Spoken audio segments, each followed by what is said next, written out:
Hey everyone, it's Iffy, and this is my life in a chair. Today I'm going to be sharing with you three big lessons that I've learned since becoming disabled.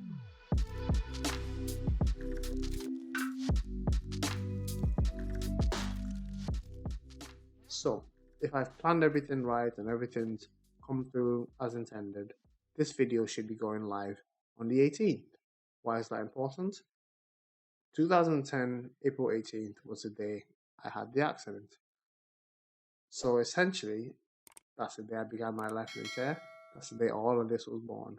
So marking that day is somewhat of a birthday for this new version of me. Not necessarily to celebrate, but at least to look back and reflect on the past year of all the things that I've been through. So every year I try and do something along those lines, whether it's something that's public, I mean, there's a few things on social media. If you look back through the years, on the 18th, I've put up. But then most of it is for myself and for those around me, those closest to me. For us to together acknowledge that this has happened, this is how life is now, and how it helps us move forward. And I thought, what better way to do that this year than to share some of those lessons with you, some of those things I've learned in the 11 years since getting injured and becoming disabled with you guys. Three big lessons. There could be a lot more. I could talk about these for hours, if not days. But three is a good, nice round number, and there's actually three things that are quite important to me and help me live my life day to day. So, first of them is patience. Patience is very, very easily overlooked. It's something that we talk about easily and talk about how important it is, but in reality, a lot of us seem to find it easier to not be patient with ourselves. When something bad happens, it's very, very easy to get sucked into a downward spiral of panicking and worrying about that bad thing when it would be much better dealt with if we can just stop, take a deep breath, and assess the situation, deal with the situation. And so many things could be a lot smoother and go a lot easier. And maybe in some cases not even be an issue. But it's one thing being patient with people and circumstances and other things around you that might be external. But it's another thing, and even more overlooked than patience as a whole, to be patient with yourself. There's going to be things that you do and they might not be done so well or so quickly, or you might miss doing something that you wanted to do or you felt you should have done. Putting pressure on yourself because of your own actions doesn't help what those actions have done. It's really important for us to be able to take that deep breath, almost forgive ourselves, and try and move on. If you don't do that, well, something's gonna either help you move on or push you back because life goes on. And that sounds a bit mean to say, but to be honest, like, it's life and we need to be patient with ourselves. We need to not put ourselves under more pressure than we already are. If something's happened, unless you have a time machine, it can't be undone. The important thing is how do you move forward with it. A big part of that is being patient with ourselves and giving ourselves the breathing room to, well, deal with that thing. But yeah, I mean, I've had to deal with a lot of patience. Well, my patience has had to be exercised in so many ways over the years, and whether that's frustration with something that is out of my control, um, frustration with someone else around me who's done or hasn't done something, but also with myself. Just feeling down in the dumps, whatever the case may be, doing something that I shouldn't have, making the wrong decision or decision not to do something. And I beat myself up for no reason. That held me back for years, but it is important to go through the motions of the shock and the pain and the anger when something like that first happens. But it's also important to move forward from it. So yeah, give yourself some breathing room. Like, stop, calm, take stock of everything around you, take stock of yourself, and try and work out a way to move forward. If you don't try, it will never happen. And yeah, you'll be left to the elements. Other things will react to the situation for you. That's not something you want to be doing, trust me. I should know. The second thing is as I like to put it, life will give you lemons. This is obviously very linked to the first one. As much as we need to be patient about things, the things we're being patient about are part of life. Life will throw things at you. Life will always have things that you don't want or will be unfavorable or do some damage. It's inevitable. The difference is, how do we deal with these things? It could be something as small as stubbing your toe while walking around the house to get some lunch or something. It could be something big as like losing a loved one, becoming disabled, losing your job, and your life changing.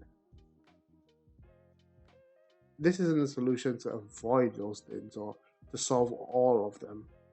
A lot of them would go a lot better, could go a lot better, if we simply just live our lives with the knowledge that these things will happen. I'm not saying go about your life believing there's always something around the corner or living in fear. No, no, no, no. There's a very big difference from living in fear of something happening and just understanding that something could happen. Take for instance, at work, you know there are things that will happen. Whatever your job is, you're trained to deal with certain situations. You are qualified to deal with certain situations. Does that mean you live in fear of those situations? Nah. Your pen will run out when you're writing. Your car will run out of fuel if you don't fill it up. So what do? Have a spare pen ready. Fill up your car. You might never actually run out of ink in your pen because you always have one ready. You might never ever run out of fuel because you top it up regularly. Whatever the case may be, preparation is key to dealing with it, at least dealing with it better. So I'm not saying live your life in fear, but knowing that something is possible makes it a lot easier to deal with that thing when or if it then happens, if that possibility becomes a reality. I definitely wasn't prepared for the things that happened to me, but funny enough, that's not even the thing that I'd say not being prepared for has affected me the most. My biggest experience with life handing me lemons and me absolutely being unprepared for it was actually after my injury. When something very major, significant, and negative happens to a lot of us, not most of us, it's very easy to get this subconscious feeling that life is going to give you a break now. Not necessarily, oh, bad things will stop happening, but there'll be time and like space to get over that thing before something else happens. That's not always the case. Unfortunately, some of these things have no regard for what you're already going through. And I was in a situation where I felt, well, I got used to people treating me a certain way or, being cushioned and protected from a lot of things after the injury. And rightfully so. I was in a very vulnerable place and the people around me who cared about me and supported me did a pretty good job. But I then forgot that, well, someone can still hurt your feelings regardless of what you've been through. And I made myself vulnerable with someone and they absolutely shattered my feelings. I won't go into that's a video for a whole other day, but it's actually happened more than once, multiple times. The difference between the different times it's happened though is one time I believed that I was invulnerable from that kind of thing. I believed because of what's happened to me, people won't do certain things to me, or for some reason, people will think twice about putting me through a certain experience or that sort of thing.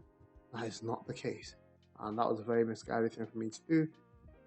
And yeah, it caught me off guard. Life gave me a lemon, and I wasn't looking, or I hadn't even believed there was a lemon, accepted that there was a lemon there to come my way. And yeah, it made it very much harder to deal with. But the other times that happened, well, I learned my lesson the first time. And more importantly, took on that lesson. Didn't take it for granted. Didn't go past it or put it behind me. And when those things happened, yes, it hurt. Yes, it was difficult to deal with.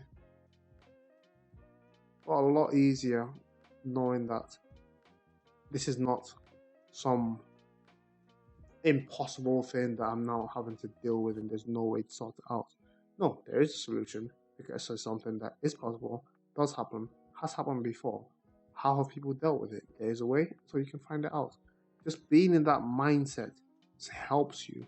Just be prepared, or helps you take that first step after something has happened. It helps you start the first squeeze after life has given you a lemon. I've written a blog about life giving you lemons. I'll put the link to that in the description. That's yeah, I can go into so much about that. But yeah, have a look at that down in the description.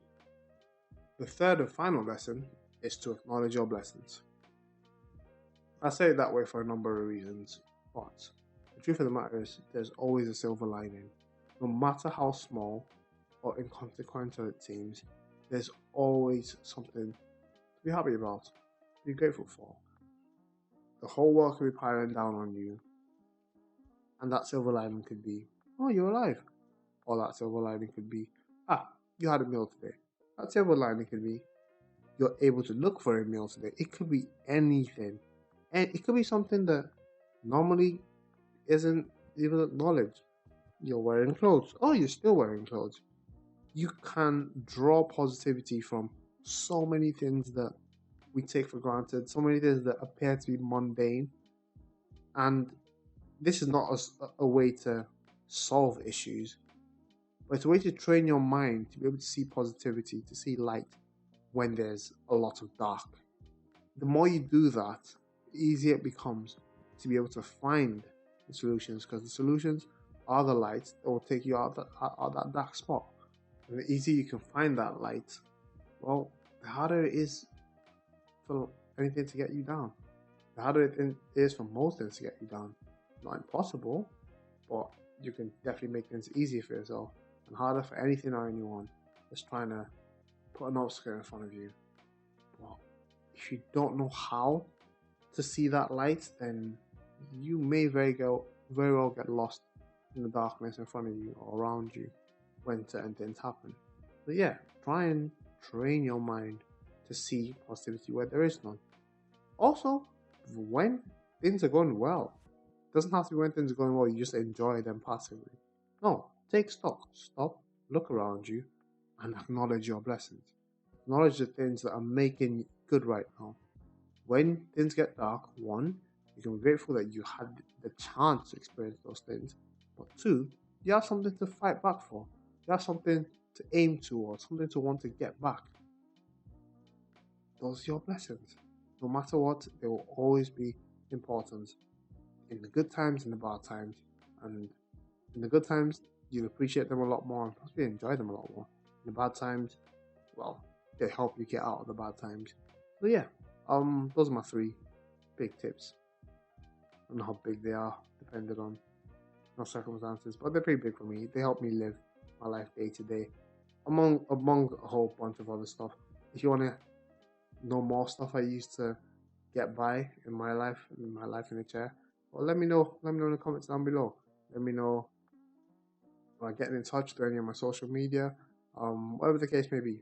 I want to hear from you guys. It's for me. I share these things because I think everyone can benefit from them. You don't have to experience what I've experienced in order to learn the things that I've learned. Experience can be the best teacher in a lot of circumstances, but not always. Sometimes experiencing something is the worst way to learn it. So if someone else has experienced it, why not learn from them? And I see that as an obligation as someone who has experienced things. So yeah, that's why I'm rambling on about all of this to you guys. And hopefully it actually helps someone. If it does, let me know how. If you experience something along the lines of any of the things I've spoken about today, share that with us if you want to. Share that with me. Let's have a discussion. Let's talk about it. So yeah, that's my 3 big things, and I'm probably at the time this video goes live, just chilling somewhere, giving myself a break because it's the 18th of April, and I'm using the 3 big tips that I'll share with you today to make the best of today. But yeah, oh god, that sounds so cheesy. Either way, leave your comments down below. like the video, share it, subscribe. Don't forget to click the bell icon so you can get all the notifications whenever I post videos. The better the video does in terms of your interactions, the more people get to see it, and it helps me out as well. So if you've enjoyed today, do all of the above, and I will see you guys next time. Take care, stay safe, and stay blessed. Bye.